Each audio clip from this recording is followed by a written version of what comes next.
Sous 43 degrés, quelques maigres arbres peinent à faire de l'ombre aux tentes et abris de fortune des camps près de Dori.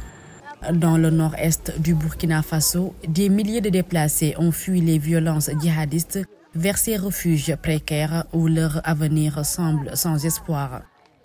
Dans le camp de Wendou 2, qui héberge à lui seul quelques 3000 déplacés, Hawa Mama avoue n'avoir même plus la force de bouger. Même si c'est difficile ici, là-bas c'est pire. On n'a pas d'autre choix que de rester ici. On n'a plus rien là-bas. On est venu ici, on est obligé de rester dans ces conditions. Kirisi Sawadogo a fui aussi son village de Léli dans la région du Sahel pour sauver sa vie. C'est à cause de la situation que vit le pays.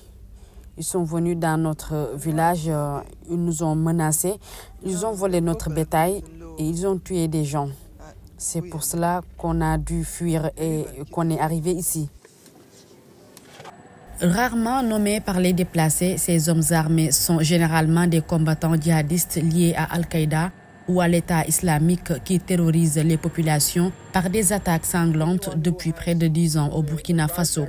Selon un classement du Conseil norvégien pour les réfugiés, publié lundi, le Burkina Faso vit la crise de déplacement la plus négligée au monde pour la deuxième année consécutive. Le Sahel est une région qui est systématiquement négligée. Et maintenant, en plus de cela, il y a une crise diplomatique et politique entre les donateurs en Europe et en Occident et les nouveaux gouvernements militaires à travers le Sahel.